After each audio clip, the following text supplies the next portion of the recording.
Hi everybody, I'm Emily Probst, Senior Editor with Modern Machine Shop Magazine, and I'm your moderator for today's webinar, which is sponsored by MachineMetrics. So let's get this started. Simply put, it's messy and tedious to acquire, parse, and clean data for analysis in a factory. When tools break, it can be costly, and when tools become damaged, they can still make parts that seem to spec, but those parts might end up getting scrapped. Subtle anomalies in machine load, torque, acceleration, and simple speed can cause parts to be made outside of required tolerances. So what's the solution? Predict when problems are going to occur before they cost you time and money. So in this webinar, MachineMetrics will teach you how to leverage high-frequency machine data to diagnose and predict various types of failures on your machines, or even stop them from happening in the first place. Our presenter today is Lu Zhang, Head of Data Science at MachineMetrics. Lu has extensive experience with both the manufacturing industry and with developing predictive algorithms for time series data. So just some housekeeping here. You can submit your questions for Lu at any time during this presentation using the chat box, and we'll answer as many as we can at the end of the webinar. Also, just remember it's being recorded and you'll receive a link to that recording via email. So with that, I'll turn it over to you, Lu. All right, thank you very much for the introduction, Emily. As Emily introduced, my name is Lu. I'm the lead data scientist here at MachineMetrics. And today I'm going to be talking about a very important issue to the industry. I previously worked at an industry association called AMT, the Association for Manufacturing Technology. And there I realized that one of the big problems that was plaguing manufacturing is that people were breaking a lot of tools and they were stopping for unplanned and unanticipated maintenance. So this is obviously a big problem, and in a lot of the surveys that we looked at, this is actually the #1 problem of shop floor managers. So here at MachineMetrics, we're really to help solve this problem, and today I'm going to be introducing a couple of new technologies that we've developed that I think are really revolutionary and are going to transform the industry. So first of all, what are we talking about when we look at a tool failure? So just looking at this is a lathe cutting metal, and on YouTube, but essentially that's when the tool fails, and it's not great. As you can see, the spindle is damaged, the tool is damaged, the part itself is damaged. It's not great for anybody. So how has the problem been traditionally faced? Well, there's actually a wide body of literature in academia. There's a lot of research going on with using deep learning and neural networks to solve the problem. And oftentimes these solutions require a lot of sensors, and they require a lot of money and aftermarket installations. So typically the approach is to develop a custom solution for each and every type of tool breakage. We look at things like wear, and we use microscopes. We buy really expensive sensors like dynamometers for 50,000 bucks. We have to break apart the machine tool to install these sensors, and that's really just not feasible for people in industry. First of all, these types of modifications are often not covered by warranty, by any sort of warranty. So you will actually void your warranty if you enact a lot of these solutions that have been published in academic literature. There's a bit of a disconnect right now that's happening between academia and industry, and we really see this, and we're really out to solve this problem. So today's solutions just don't cut it. They're not scalable aftermarket sensor installations by third parties. These sensors are difficult to install. They're subject to degradation, standardized. The problem is that they're unreliable. When the guy comes in and installs a sensor, how do you know it's in the right spot? How do you know it's not going to get bumped out of place? Can you even install these yourself, or do you have to get a tech from a third party to do it for you? Inaccurate. So sensors are physical devices that are made by fallible processes. So these sensors aren't always reliable. They might not give you the correct data, and as you know, junk in and junk in equals junk out. And then finally, they're expensive, both in terms of time for you and your shop floor managers and your installers, and in terms of costs, in terms of actually acquiring and vetting these sensors. So what is MachineMetrics solution? So what we do is we don't require any sensors. How is this possible, you might ask? So what we do is we use our proprietary technology, which is basically, in simple terms, it's just those are Linux IoT computer that comes pre-canned with essentially adapters that can talk directly to the control of the machine. So the control of the machine, if you think about it, already has a lot of really information on it. This information is necessary to actually run the machine itself. So the machine needs to basically be able to tune the spindle position, the spindle speed. It needs to know the power draw in order to do that. And all of this is already on your machine. So it's just a matter of extracting it and standardizing it. And that's where we come in. Our proprietary adapters basically clean, process, and analyze these signals in a standardized way, requiring no sensors at all. So I want to go through a couple of case studies where we actually did this. So customer number one that I want to talk about is a contract manufacturer. So this is their shop floor before they installed MachineMetrics. As you can see, you have one operator per each machine, and there's a basic problem here that existed, which is that when your shop is behind on parts, you don't know until your operator tells you, either at the end of the day or at the end of their shift. And by then, it's almost too late. You have to run extra shifts, put the machine in feed rate override. It's just not a pretty situation. Oftentimes, you might be behind on parts and have to damage the customer relationship because of that. So what we do is we come in with our edge device and also sometimes a digital I/O adapter, and we plug in to the Ethernet port on the control of these machines. So this is the control cabinet of a CNC machine. And what you can see here is oftentimes there's an Ethernet out that allows you to connect to the control signals. We do just that. It's just an Ethernet connection. Sometimes the installed by our customers themselves. We don't need to go on site at all. We just ship you guys these boxes, and all of the messy stuff and the hard work has been done by us. We put the onus on ourselves to really clean the signals and get you what you need, so you don't have to do a lot of the work yourself. So this is what the customer sees. You have this web-based platform where you can see what your machines are doing from anywhere in the shop, anywhere in the world, really. You could be at home in bed and look at what your machines are doing. You can see if they're on or off or behind or had a parts go, any alarms that went off, all sorts of information that you'd have to be up close to the control to look at usually. So this is where the magic really is. But really where I want to focus today is this thing right here. This is called an operator interface, and it goes in front of every machines that we're on. So what the operator interface allows you and your operators to do is basically add context to your machines. So every time a machine goes down, what's going to happen is you're going to get prompted with a screen that looks like this that lets you categorize that downtime.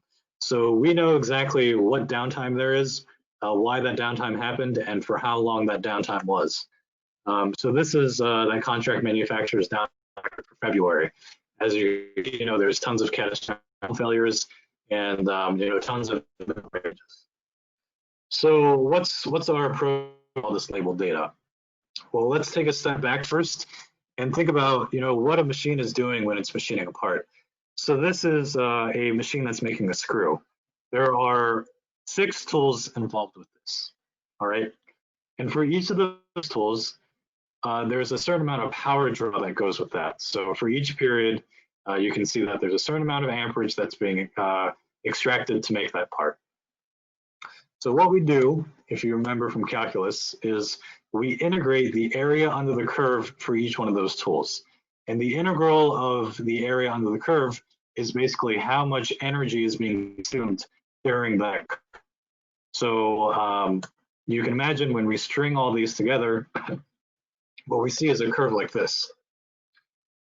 So basically at this point, what we see is when a tool is used more, obviously it has to use more energy.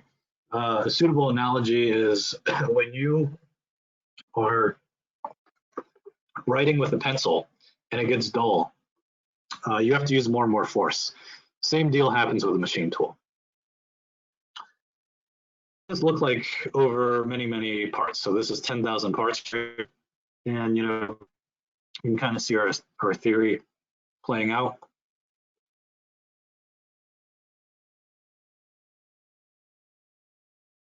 One second.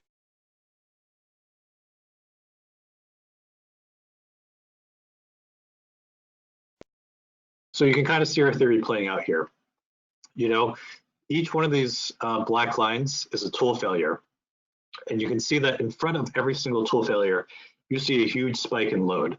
And the reason why this happens is because the tool is fractured and it actually has to use more power to do the same amount of work. You might notice that there's some here that don't have black lines associated with them.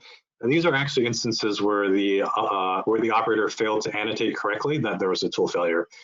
So these are actually additional tool failures that just were not indicated in our product. So what's really another use case? So this isn't the only trick we have up our sleeves. So if you think about a brake rotor being manufactured at one of our automotive manufacturers, what the machine is doing in this case is it's really making 6 cuts, 6 holes in this brake rotor right here. And you can see that for each cut, there's a certain pattern that emerges. This happens over and over again until the tool gets worn or there's some sort of a fracture. So when there's a fracture in the tool, what you see is that the oscillation in spindle speed actually goes up. So the machine is really struggling to keep the spindle speed, but it can't because there's something obstructing it. So this is a suitable analogy to vibration, whereas the last algorithm that we presented used power or load. This actually is a suitable analogy for installing of a vibration sensor on your machine.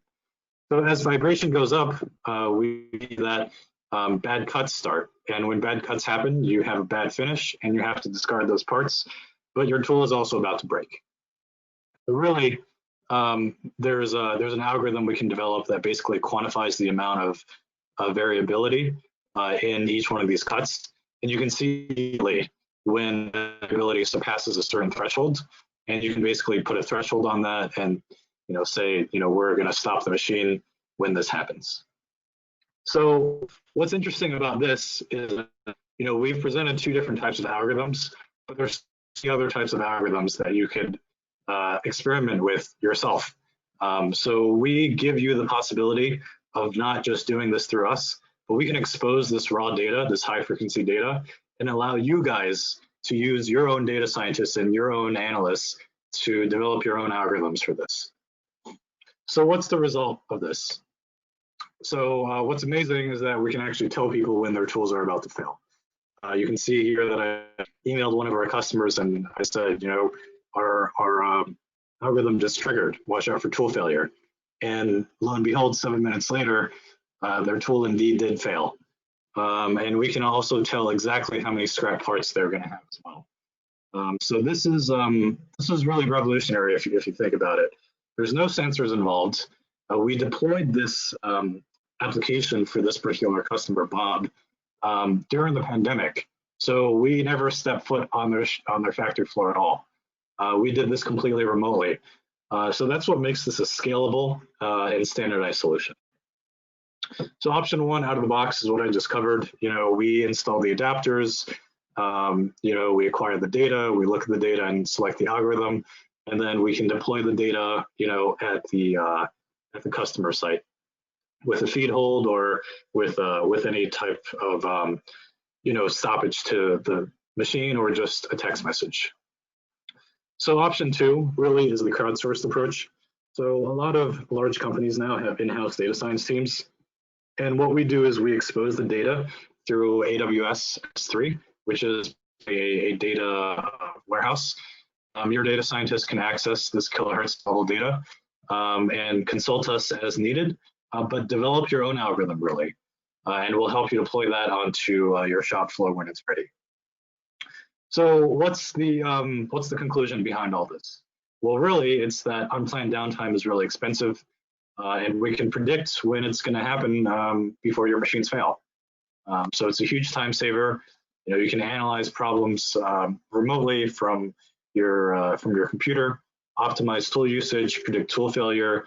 You know, we've even seen this sort of displace quality assurance. So what this means is that you don't have to get as many parts checked if you know what a bad finish will look like in this high frequency data. So real quick, I'm also going to go over one other thing, which is the actual data itself.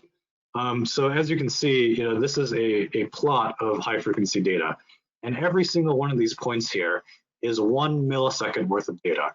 So what we can see is we can see every single millisecond what's happening with your commanded torque, with your spindle speed, with all sorts of other stuff that's important for the operation of your machine. And this is really critical because what it allows you to do is that it allows you to analyze this stuff at the appropriate frequency that you need to really gauge the machining physics of your operation. So one of the other applications of this that we've seen is for insurance and for diagnostics. So say your machine breaks and you're trying to figure out why, and you're arguing with the distributor or the OEM or the shop about whose fault it is.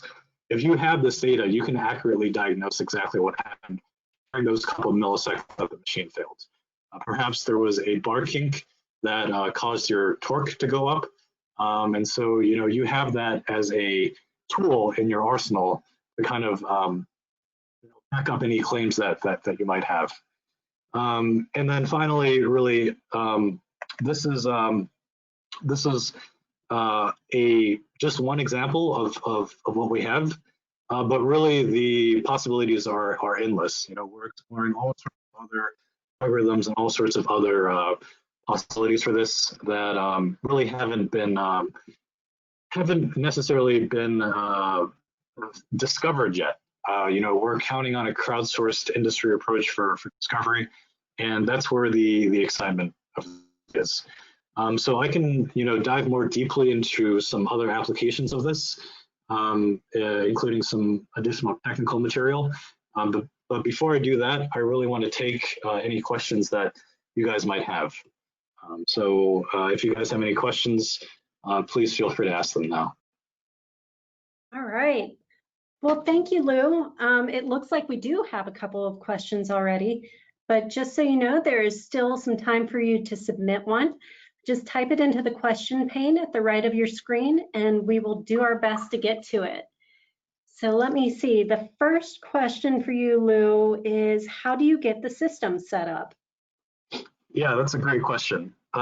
So let me go back to one of the slides that I had before, which is this slide right here.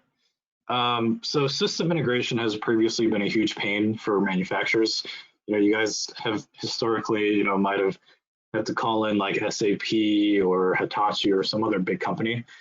We try and make that as frictionless as possible. So what we do is we mail you a box with the edge device and the IO device and a set of instructions, and we say, plug it into the Ethernet port. That is literally all you have to do. So oftentimes our customers are up and running in a matter of hours because of this. One of the things that as a data scientist I'm often annoyed about is people jump immediately to these fancy algorithms and deep learning, machine learning, but that's not really where the tension is. The tension is really on the ease of installation and the acquisition of data. So we make that as easy as possible for you. So once you get this box with our edge device in it, really all you have to do is, go to your IT guys, figure out how to plug it into your machine. If your machines are networked, we'll automatically be able to display that data on our dashboards. If it's not, we'll help you with the networking. We even have a cellular 4G connection if going through your company, network is a problem, or you have a remote location. So, there's all sorts of tricks that we sort of have up our sleeves to make this as easy as possible. Hope that answers your question. All right, let's see, the second question we have here is, what types of machines have seen the most success? So we've seen the most success on two types of machines, really. So vertical mills are fairly simplistic in terms of, relatively simplistic in terms of the algorithms that we have to use. If you think about a vertical mill, basically you're going to be able to see that break way ahead of time. And Swiss CNCs, or horizontal lathes, are also pretty successful. So that case that I showed you guys at BC Machining, that was actually a Swiss CNC, a Star Type 20 model that we deployed it on. And the other example with the brake orders was actually a vertical mill that was drilling those holes. Okay, another question is, do you use the data from all your customers to improve your algorithms? Yeah, that's a great question. So part of the novelty of our solution is really that we are a cloud-only platform, all right? We don't offer an on-prem solution. That's kind of where we draw the line, because as you can imagine, this data not only benefits you, but as you can see, it benefits us as a company, as MachineMetrics as well. Because what we can do is, if we see similar outages on similar machines, we can then deploy those algorithms to those customers. So for that Star Type 20 Swiss CNC, now we know that this problem exists and we can add it to our database. And next time we see that problem on any other of our customers, we can automatically deploy that solution. So really, this is a cloud-based approach. That's what makes this so streamlined and so easy. It's a process where we don't have to scale any data centers since we use AWS. We basically buy as much compute or as much storage space as we need for the time, and leverage data across to solve different companies' problems. Okay. Let's see. What sensors are supported by your I/O module? So one of the things that I want to emphasize here is that we don't focus on sensors, right? So nowhere in this presentation did I go over any sort of vibration sensor or accelerometer or CT sensor or piezoelectric sensor that we need. That is the entire point of the solution, is that we don't need sensors. Sensors are annoying. Sensors are expensive. Sensors are not scalable because somebody needs to take care of them. Whether they need the battery replaced or something else, that's the focus here. So the whole question about sensors is, don't really worry too much about sensors. We can support sensors. We've had temperature sensors and things like that before. But the whole point about not using sensors is that it's scalable without sensors. You might say, well, I need sensors to measure this, or I need sensors on this part of my machine. But if you think about it, what we're measuring is what's going on the spindle. And the spindle and the tool are the last things that touch your part before it gets made. So all of the problems on the machine are eventually going to manifest in the spindle somehow. Because it's kind of like when a doctor takes your heartbeat with the stethoscope before your appointment. That's what we're doing here. We're diagnosing the problem in a second order sense. We're not inserting a like some sort of to your body to measure directly what's going on with your leg if you have leg pain. There are smarter ways to do that. And that's what we're doing here. It's certainly not. It may not be as easy to comprehend per se, but it is a smarter way of doing it that requires more critical thinking. And with that critical thinking, you can get the same results as you would have if you were going to use that sensor in the first place. So I hope that answers the question. All right. Lou, this person asks, can you adapt your system to a complete automated cell with several machines or a robot? Yes. Actually, as you can imagine, one of the end goals behind this that's kind of implied is the automated factory. So what is possible is, and I can actually show this real quick, we actually have deployed this sort of solution at a couple of different customers, but essentially how this works is for each one of your machines in your automated cell, you can program automated actions based off of controller data. So what this means, and this is pretty interesting here, which I'll show you real quick, is so for this star type 2 machine, for example, what we allow you to do is we allow you to basically configure any sort of action you want on your machine.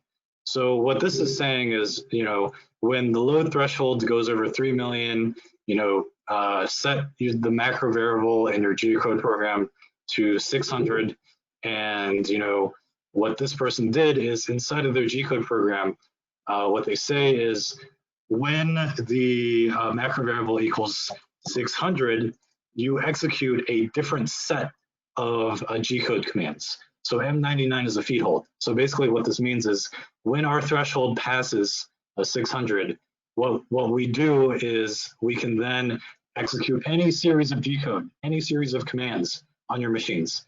In this case, it's a feed hold, but in another case, I'm thinking quality-wise, if you detect some sort of quality issue on your machine, you might be able to, etch like a little symbol on that part that says bad part or something like that.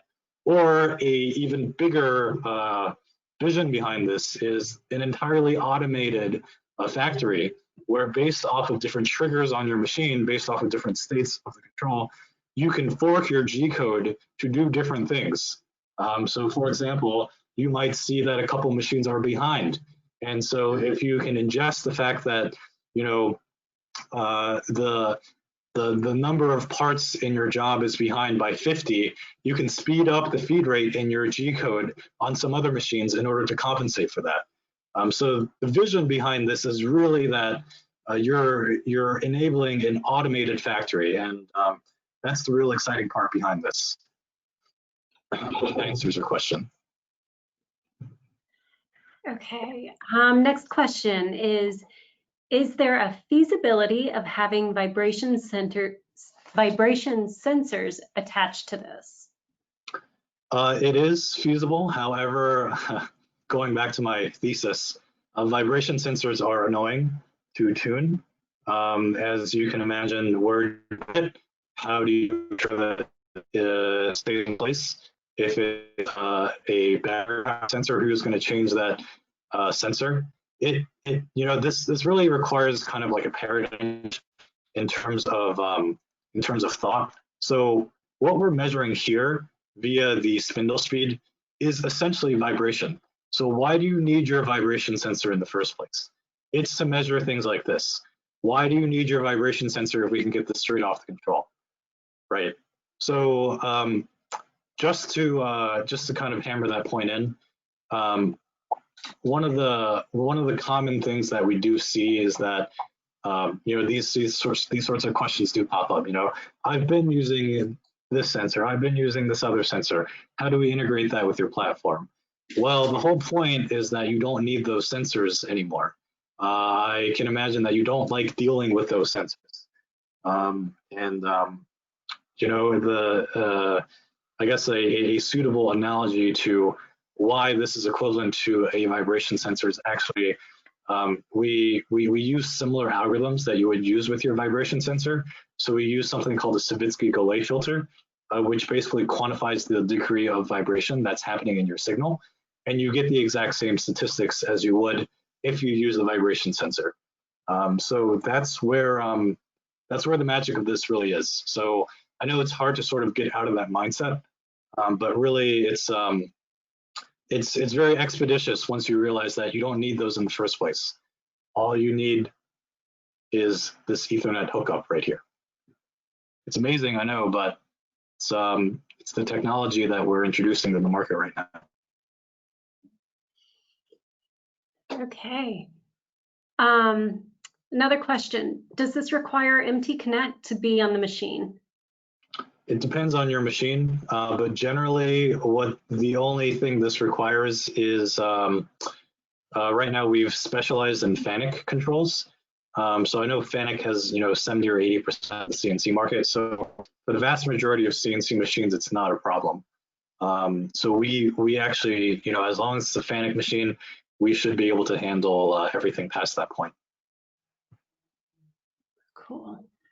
Well then, how do you transfer the high frequency data to the cloud? Is the data streamed to the cloud in real time, or is it pulled and then dumped into the cloud periodically? That is a great question. So we have two solutions. One is the latter, which is every 30 minutes, all of the high frequency data scrapes off of the edge device and transferred to the S3 bucket, where me and your data scientist can then analyze it. The other solution we have is a live solution where we basically stream the fire hose of data, and we, that's where we deploy our live algorithms, is with this live stream of data. So to get a bit technical, the protocol that we use with live data is MQTT. So that allows us to really be able to process this data as it comes in every millisecond. But we also dump it in S3 for you to analyze. Okay. Can you cross-reference the data to the actual NC program and line number associated with it? Yes, we stream this as well. Your G-code program is on your control, so we get that in addition to all the high frequency data. So we know exactly what a G4X1 should look like in terms of spindle speed and torque and things like that. One of the interesting projects that we're going to embark on is actually clustering what operations should look like across many machines. So there should be a standard way that, this groove should look like, regardless of what factory and what machine it's on. That's part of the exciting vision behind this is you really have unprecedented access to very high fidelity data on your machine and very detailed data. Okay, so what are the limitations when exporting raw data for third-party integration? Sure. So it helps to have a data scientist or people who can process, gigabytes worth of data on your team. Excel is not going to cut it for this. You really need an analytical tool like Python or R or Spark. So if you think about the volume of data, if every single second we're streaming 1,000 points for 6 different metrics, spindle speed, torque commanded on multiple spindles, you're basically getting anywhere between 6,000 and 10,000 points every single second. So I think I quantified this, and every 2 weeks you're basically going to get around 15 billion data points on every single one of these machines. So the limitation is really in your own talent pool. So if you have someone who can access and knows how to analyze 15 billion points, I think you guys should be set. If not, we have our own in-house data science team that can help you with that. Yeah, we basically dump this to Amazon S3 and let you guys have at it with whatever tools you want. All right, Lou. This person asks, could you better explain the needed machine tool architecture, meaning what other than spindle information is necessary? Sure. So typically what the control allows us to pull is anything involved with the feedback mechanism on the machine. So I can actually pull that up as well real quick. So basically, what we pull is something that looks like this. Hold on. Right. So if you think about how a machine tool is, oh, hold on one second. Let's see if I can get this downloaded. So, right. If you think about how a machine tool is actually operating, it uses this sort of feedback mechanism where, you know, how does the machine get to the speed and the position that the G-code program is commanding it to be at? Well, it uses several levers like torque and power in order to tune that speed and tune that position. So if you think about a control system, what it's doing is it's trying to control the position and the speed of your machine tool. And in order to do that, it uses this sort of, we call it a single input, multiple output control system. So what that means is there's all these exogenous factors acting on your machine tool as it operates, right? You're contacting the metal, that's a huge shock to the machine. How does it compensate for that? What it does is it extracts I guess the resistance against the tool, and then it's using commanded torque. So commanded torque basically allows you to modify how much power is being drawn to that machine based off of where in your part you're machining. So that might be greater or less based off of where in that part that is. So really, all of these things are what we can extract, because these things are necessarily there in order for the machine tool to even operate. So these are, commanded torque, commanded speed, position, motor speed, and commanded motor speed are really the main metrics that we pull. All right. So this person says that in the picture you mentioned the edge device and the I/O module are delivered in the box. If you don't support sensors, why would you need that I/O module? That's a good question. So that I/O module, as you correctly pointed out, is a analog to digital converter. I didn't say we absolutely don't support sensors, but I guess we sort of often don't need them. So if you need sensors, like if you're on an older machine, for example, then what you can do is you can hook up like a current transducer to the spindle power on your machine, and that's what we'll use for things like utilization and for part count. We don't do this, high frequency sort of predictive stuff with digital to or analog to digital converters like that. That's just there as a supplement. Most people only need this, but if you want to have analog to digital sensors or signals, you can use this, but it's not required. All right. Oh, here's a good question. What do you do if you don't have a dedicated data scientist? Right. In that case, and this was the case with Bob too. He runs a 10-person shop, and he doesn't have a data science team. So we went with the out-of-the-box option. So what we do is, we'll ship you those boxes. You plug them into the Ethernet port, and we do the rest. So basically, what you do is every time a machine fails, you just tell us that it fails, and we'll look at the signals beforehand to try and figure out why it failed. One example of how we can do this is, this is this is one of our customers that, has a pretty consistent machining process. You can see for each one of these parts, it follows this particular torque pattern. However, the failure cycle was 151. And if we narrow this down, you'll start to see that 2 cycles before the failure, this machine totally went out of spec. So cycle number 148 does not follow anything else that was done on the machine. Very suspicious.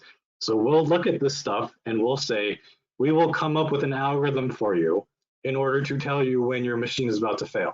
And then we will stop your machine for you if you want us to, or we can send you a text message. So this is the process that me and my team follow for this sort of exploratory work. It's okay if you don't have your own data science team. We can still service that. There's just a service component to it as well. All right. Does the CNC load or speed change based on a longer bar in a bar feeder or a warm or a cold machine? How do you know what is related to a warm tool versus a cold machine or a longer bar length? That is an excellent question. All right. Whoever asked that, email me afterwards, and we're going to go more into detail about this. So at a high level, we know because these patterns manifest themselves in the machine. I'm going to show something real quick. All right. So the first thing I'm going to show is about the hot and cold machine thing, which is a pretty interesting idea. So how we know this is if you think about a machine that that's to environmental conditions, what we can do is what we actually did was we pulled temperature data from a weather station near this near this company's shop. And we correlated that directly to the high frequency signals on the machine. So the amount of noise on the machine actually depends highly on the temperature and the humidity of not just your machine, but also environmental conditions inside your shop.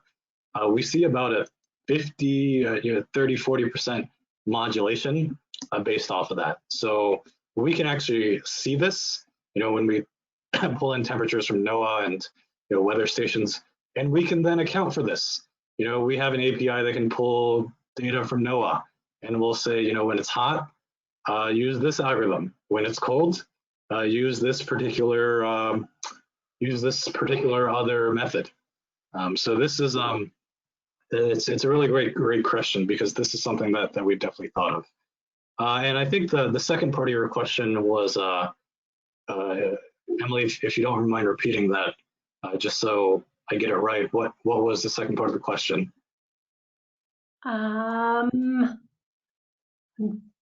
Fortunately, I'm not seeing that part on the screen right now. So if that person could potentially, oh, he reminded me, bar length. Yes, bar length is also visible. So if we look at this other visualization here, you can actually see, and let me pull it up real quick. What we can actually see is that there is different torque based off of the load of the bar, or based off the length of the bar. For those of you with a machining physics background, forces on a machine are largely subject to 3 forces: friction, acceleration torque, and load torque. So friction is largely dependent on the amount of lubrication you have in your machine and coolant. Acceleration torque is dependent on the bar length. You will need more acceleration torque the longer your bar is. And the third component is load torque, which is these cutting forces that I've been talking about. So you can indeed see all 3, and we can indeed disambiguate all 3 from each other. So what we do is we can actually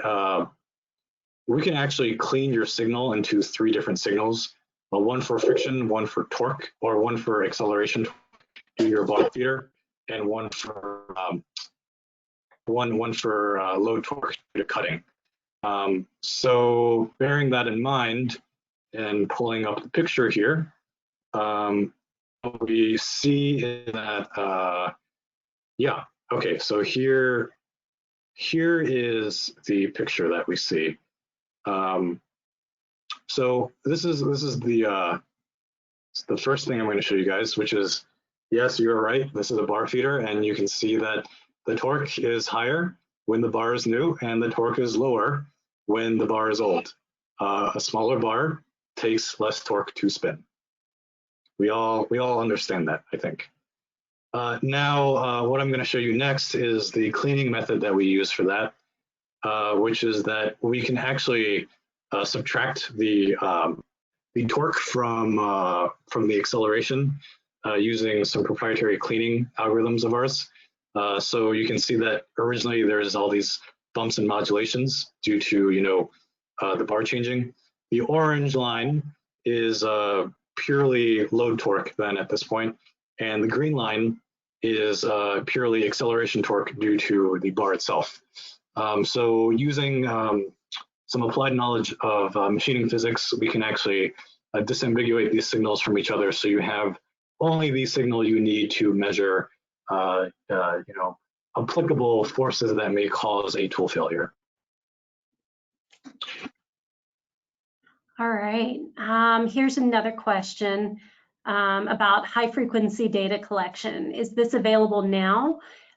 Is it still being beta tested with limited customers, or could a new customer get it? It is available now, and we do have this out in the field on multiple customers at this point, both for the do-it-yourself and the do-it-for-me sort of method. Yeah, it's exciting. We're stopping machines before they fail, and we can actually tell people when their machine is about to fail and when they're making scrap parts. So I'll give you an example of this. So one of our customers here, we're really excited about this, and he's been a great customer to work with this whole time. What he sees on his timeline is an update of integrated torque every single time he makes a part. So you can see the millisecond level fidelity we have here. So every single one of these bumps you see is a new part being made, and the total amount of energy that took to make that part. And you can see right now everything is going normal, everything is good, They haven't had failure for a while. But when this metric surpasses 3 million load, which is about 3/4 of a joule for making that part, then we are going to stop his machine. So this is out right now. This is in our app. If you subscribe, then you will be able to see things like this. Okay. And we can actually just let this go as a nice background. That works. Okay, this person says, you mentioned chatter. Do you have examples where you are able to detect tool chatter versus tool failure? Yeah, oftentimes tool chatter leads to tool failure, but the algorithm that I showed a couple of slides for a couple of slides in my presentation, that modulation here that you see is tool chatter. This happens when this particular scenario is actually because the tool gets really old and they forgot to change it out. And that, as you can imagine, with all the stress fractures breaking in and all that stuff, that causes huge issues with tool chatter. Okay. How do you deal with high mix, low volume if you need to deal with changes in the work pieces and process? Yeah, that's a good question. So high mix, low volume is very typical to contract manufacturers. This first customer that I showed, What we often do is it's not an ideal scenario, but we may be able to pick up on overarching issues with the machine fairly quickly. So as long as you're good at annotating your downtime, like this guy right here, there are certain failures that run across different parts that are not specific to that part itself. So it's specific to something wrong with your machine, or you know, perhaps the same tools being used for different parts or same process. It's that we can then detect kind of these global anomalies that occur. But a good point, which is certainly that this is best for low mix, high volume parts, because then we introduce a whole nother category of detection, which is part specific detections. Without that, we kind of rely on these global detections that do manifest over many different jobs and many different parts. All right. So Lou, it looks like we have time for just one more question, but I know there are quite a few that we haven't even gotten a chance to get to. If you do have any more questions, be sure to put them in the question box, and Lou and MachineMetrics can follow up with you after this webinar. So the last question I have for you today, Lou, is your focus seems to be machine tools. Is your technology applicable to other types of manufacturing equipment? It is actually one of our big customers, which is Altec. They make bucket trucks. They have they've really surprised us. They put our equipment, they put our software on really weird stuff like a paint booth and like a shot blaster, all sorts of like old industrial equipment. Obviously, with those, that's what our digital I/O is for. That's what our analog to digital converters for. What we often like to think of is that's supplemental to the machine tools. So we really try to focus on this like automatic, data gap, just our edge device thing. But we certainly support other manufacturing equipment as well. I think some of the weirdest stuff that I've seen this work on is like you can monitor your teapot even, because your teapot basically emits electric signals. It's and if we slap a current transducer on there, we can tell you when it's drawing current, which is when it's being utilized, and when it's not, which is when it stops. So the extensibility of this is pretty great. But our focus is on CNC machine tools. All right. Well, that concludes today's presentation. I want to thank Lou and MachineMetrics for making this webinar possible. And thanks to everybody listening in. Just a reminder, you should receive an email with a link to the recording within the next few days. So thank you for your time and enjoy the rest of your day.